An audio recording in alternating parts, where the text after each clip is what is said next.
नमो नमः मित्राणि सादरं वन्दनानि अभिनन्दनानि च।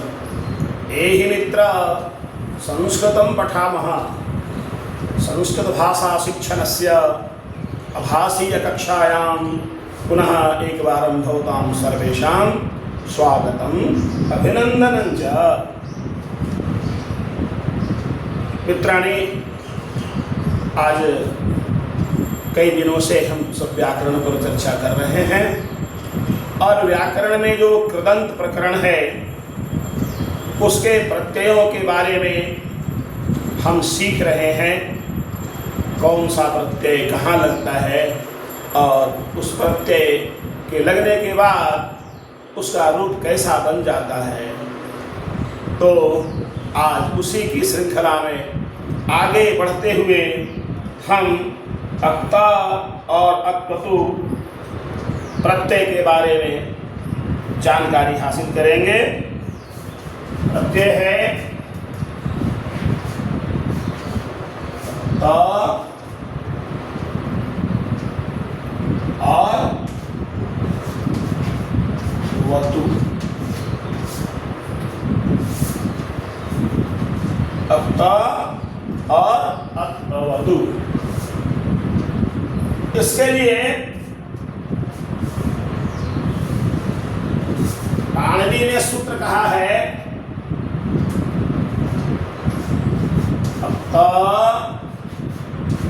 अवत निष्ठा। तवत निष्ठा। तो व्याकरण के अधिक सूत्र के जाल में हमको नहीं पढ़ना है। आइए सीधे हम इसका प्रयोग जानते हैं। पहले अक्ता प्रत्यय।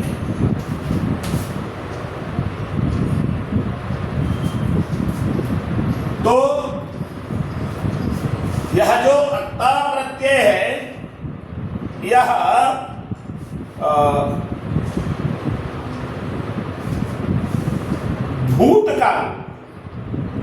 भूतकाल के अर्थ में प्रयुक्त होता है और धातु के बाद लगता है। पहले से जानते हैं कर्मवाच्य और भाववाच्य। कर्मवाच्य और भाववाच्य में ये इसका प्रयोग होता है। अक्ता प्रत्यय का तो इसका अक्ता में क का लोप हो जाता है।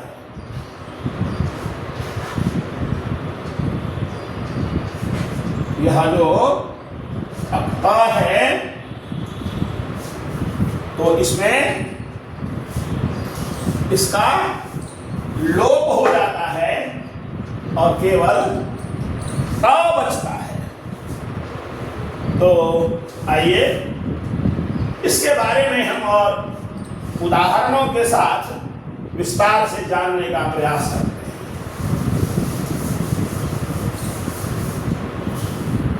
हैं। जैसे धातु है पट। पट धातु से अक्ता प्रत्यय करते हैं तो क का लोप हो जाता है, ये त बचता है और सूत्र के आधार पर इसका रूप बनता है पठित। पठिता।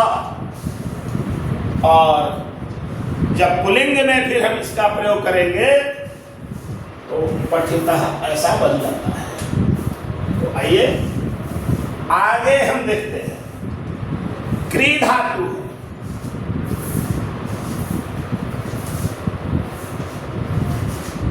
क्री धातु अक्ता प्रत्यय करेंगे तो कृतः।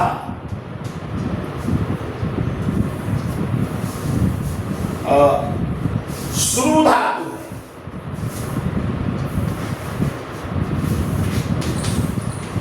अक्ता प्रत्यय करेंगे तो श्रुता पद बनेगा। प्रक्ष धातु है,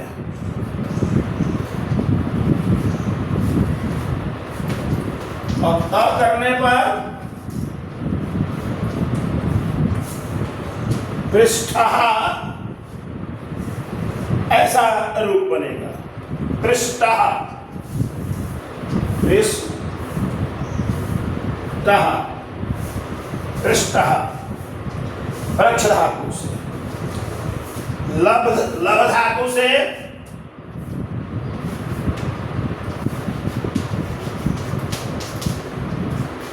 अब अप्रत्यय करते हैं तो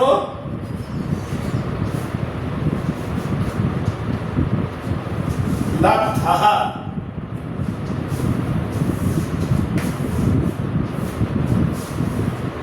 यदि दृश्य धातु से अक्ता करते हैं तो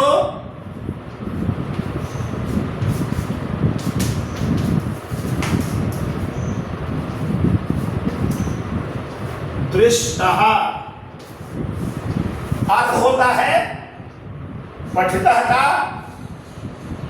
ये पढ़ा गया, यानी बात से बात हो गई। कृतः किया गया, श्रुतः सुना गया, पृष्टः पूछा गया, लब्धः प्राप्त किया गया या पाया गया, दृष्टः देखा गया। तो इस प्रकार बहुत सारे पद हैं। आइए कुछ और पदों को हम देखते हैं।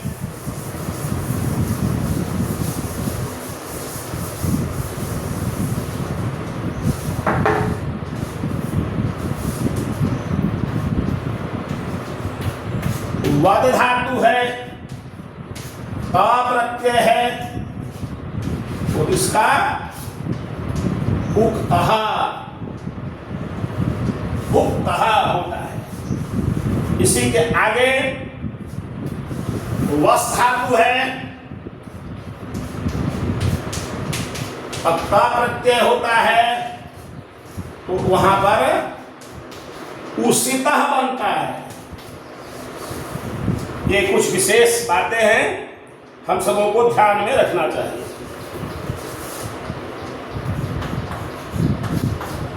गम धातु है, अक्ता प्रत्यय हुआ है, तो रूप बनता है गतः। पा धातु है,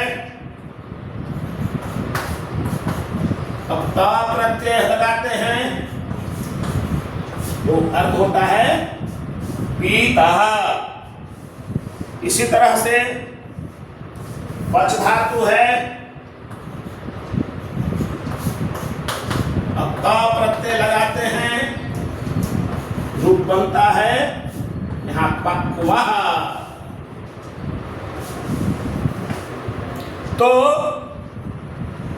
इस प्रकार से ये बहुत सारे उदाहरण आपको मिलेंगे।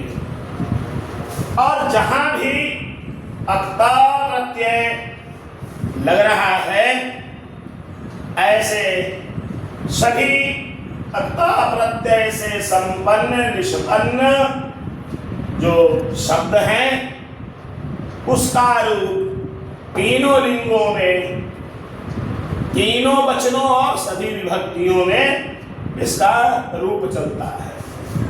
आइए एक बार उसको भी हम देखें।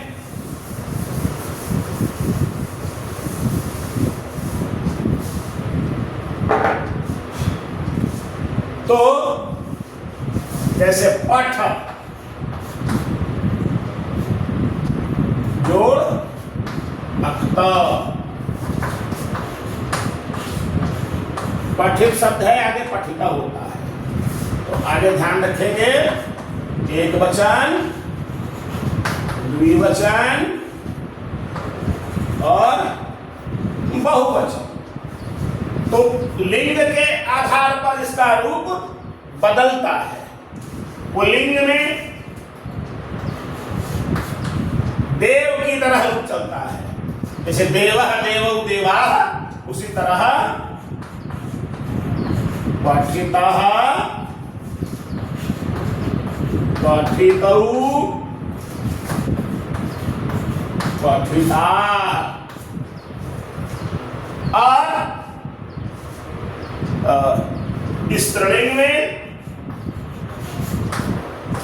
लता की तरह,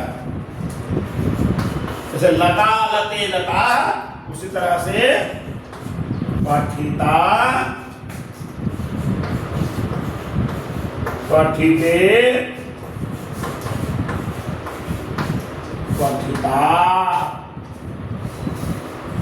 और नपुंसक लिंग में अर्थात क्लीवलिंग भी कहते हैं, वो फल के समान,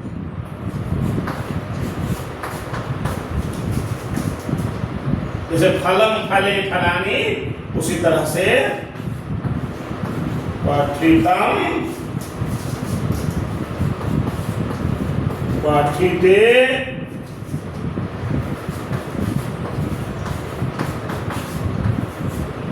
पठिता।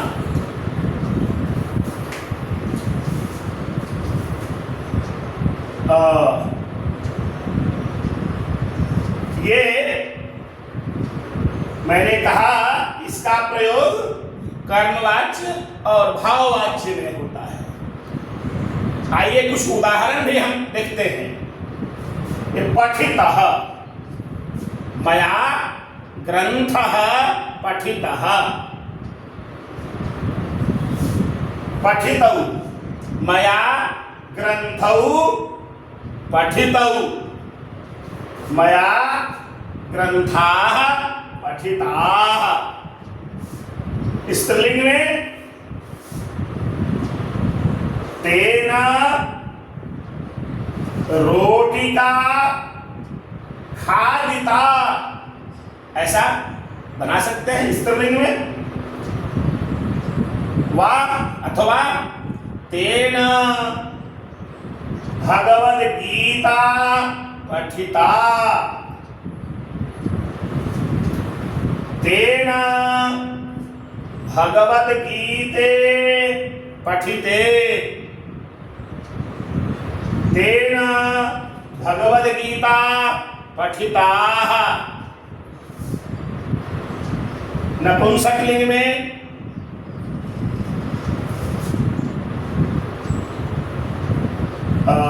तया पुस्तकं पठितं। तया पुस्तके पठिते। तया पुस्तकानि पठितानि। ऐसा हम वाक्य में इसका प्रयोग कर सकते हैं। इसी तरह से जितने भी अत्ता प्रत्यय से निष्पन्न शब्द हैं जो हमने बनाया है, आगे भी आप अपनी पाठ्य पुस्तकों में देखेंगे तो वहां भी आपको वैसा दिखाई पड़ेगा। आप उसका प्रयोग करिए।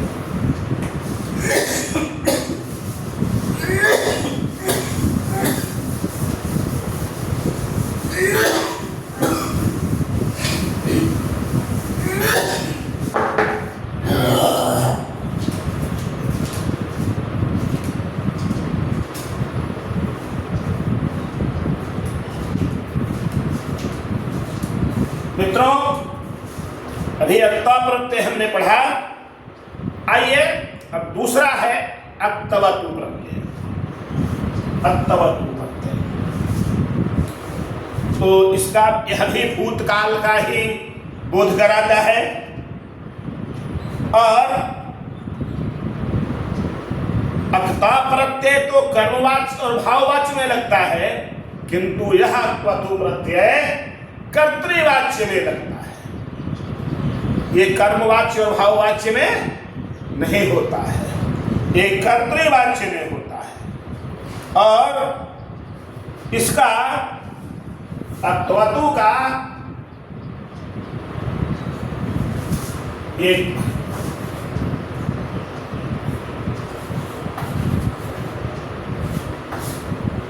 क और ऊ, ये दोनों का लोप हो जाता है। ये दोनों समाप्त होते हैं तो बचता क्या है? त व त तवत। क्या बचा? तवत। तो आइए हम प्रयोग में देखें। यह प्रत्यय भी धातु से उत्तर यानी बाद में ही लगता है। तो आइए प्रयोग करते हैं।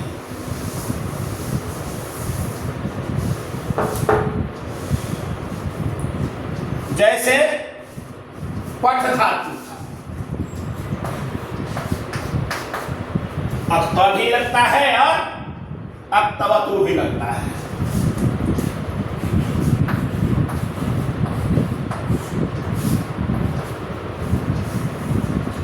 तो क और उ का लोप होकर तवत बचता है। तो इसलिए रूप इसका होता है पठित वत। किंतु पुल्लिंग में पठित वान।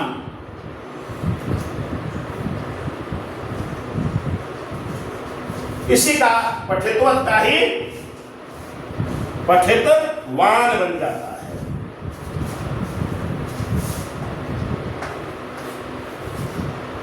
क्री धातु से अक्तवतु प्रत्यय होने पर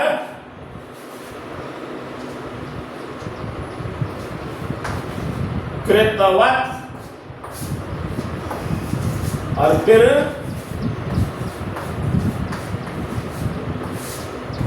कृतवान। ए पुल्लिंग में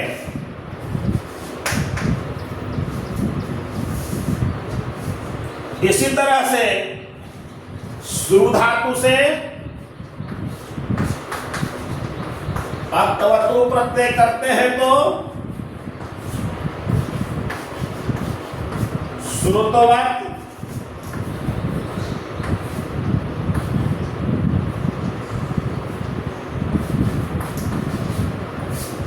श्रुतवान।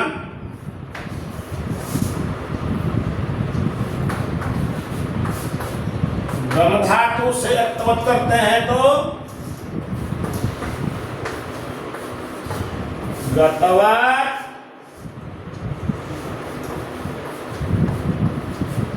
पुल्लिंग में गतवान। इसी तरह से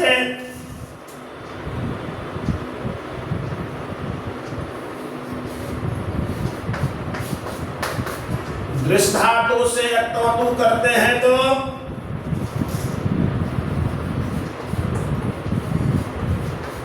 दृष्टवत, दृष्टवान। इसी तरह से यदि वद धातु से करते हैं अक्तवतु,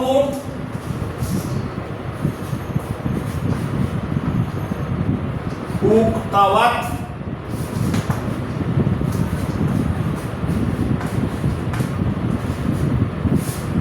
उक्तवान। तो इस प्रकार से बहुत सारे पद हैं, उसका रूप बनेगा, चलेगा। तो जैसे अक्ता का रूप चलता था उसी तरह से अक्तवतु प्रत्यय से निष्पन्न जो पद हैं आप देख रहे हैं पुल्लिंग में ये रूप चल रहे हैं। तो इसका भी तीनों लिंगों में, तीनों वचनों में और सभी विभक्तियों में रूप चलता है। कैसे? आइए उसका हम उदाहरण देखते हैं। जैसे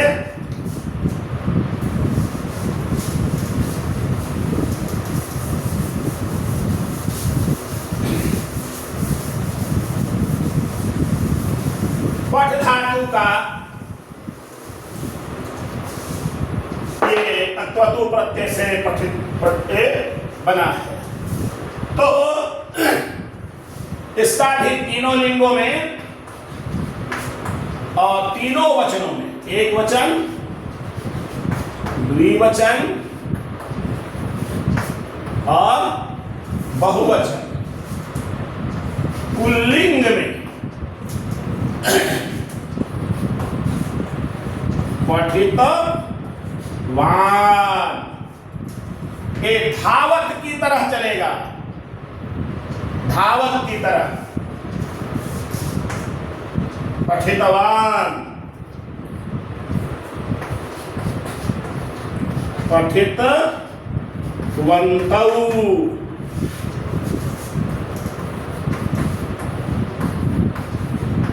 पठितवन्तः।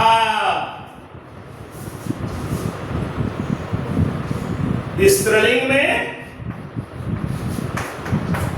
नदी की तरह रूप चलेगा,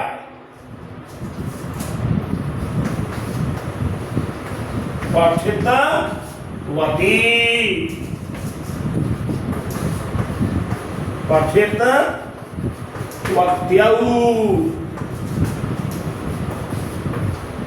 पठितवत्यः,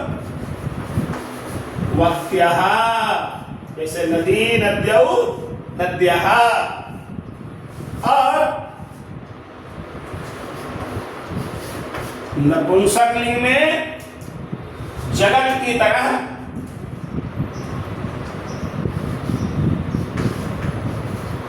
पठितवत्,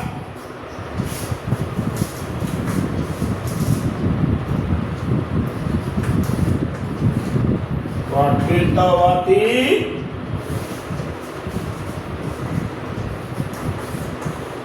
पठितवन्ते।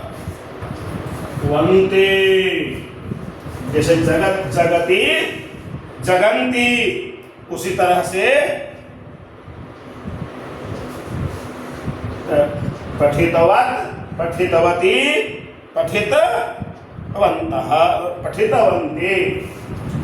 एक और भी धातु का देखने,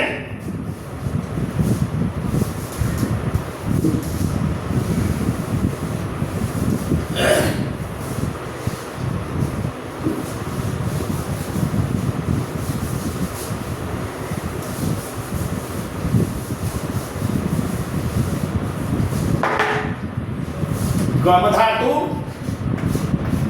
अब वतु करते हैं तो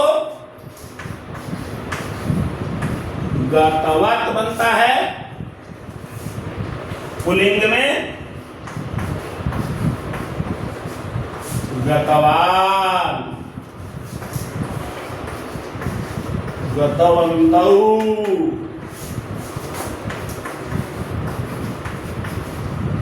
गतवन्तः। स्त्रीलिंग में गतवती, गतवत्यौ,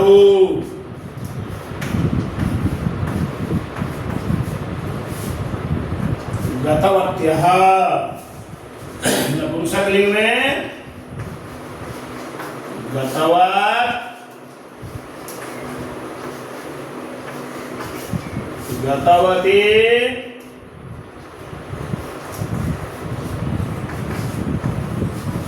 गतवन्ते। ये इसके रूप चलते हैं। तो मित्रों, अक्ता और अक्पतु प्रत्यय से निष्पन्न जो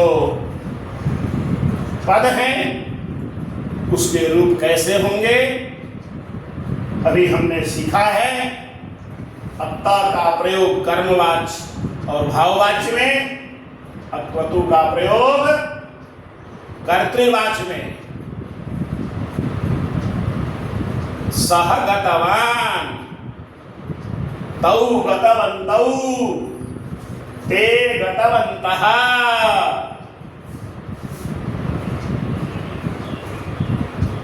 बालिका गतवती, बालिके गतवत्यौ, बालिकाः गतवत्यः। वाहनं गतवत्, वाहने गतवती, वाहनानि गतवन्ति। ये वाक्य में कर्तृवाच्य के वाक्य हैं और भूतकाल का बोध कराते हैं, इसलिए हमें इसको ध्यान में रखना चाहिए। और आज का जो विषय अक्त और अक्वतु है, हम उसको यहीं समाप्त करते हैं। कल फिर मिलते हैं अगले दूसरे प्रत्यय के साथ। तब तक के लिए आप अभ्यास करिए, अपनी पाठ्य पुस्तकों का अवलोकन करिए और अत्ता और अक्वतु प्रत्ययों से निष्पन्न पदों को ढूंढिए, उनकी सूची बनाइए, स्वयं भी पढ़िए, अपने मित्रों को भी शेयर करिए। नमो नमः, पुनर्मिलामः।